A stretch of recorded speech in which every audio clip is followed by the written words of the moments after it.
Messi, Mbappe, Haaland বিশ্বকাপে যেন তারকাদের গোল উৎসব চলছে। মেসি ও এমবাপ্পের পর এবার আর্লিং হাল্যান্ডও জোড়া গোল করে আলো কাড়লেন। তার দুর্দান্ত পারফরম্যান্সে সেনেগালকে ৩-২ গোলে হারিয়ে ২৮ বছর পর নকআউট পর্ব নিশ্চিত করেছে নরওয়ে।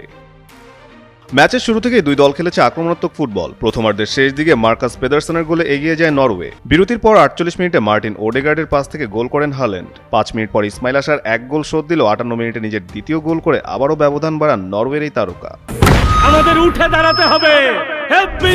স্পিড সকল অন্যায়ের বিরুদ্ধে রুখে দাঁড়ানোর এনার্জি পার্টনার। যোগ করার সময় সার আরও একটি গোল করে ম্যাচে উত্তেজনা ফেরান। তবে শেষ পর্যন্ত ৩-২ ব্যবধানের জয় নিয়ে মাঠ ছাড়ে নরওয়ে। এদিকে আই গ্রুপে ফ্রান্স ও নরওয়ে দুই দলেরই পয়েন্ট ৬। আগামী ২৬ জুন তাদের মুখোমুখি লড়াইয়ে নির্ধারিত হবে গ্রুপ সেরা দল।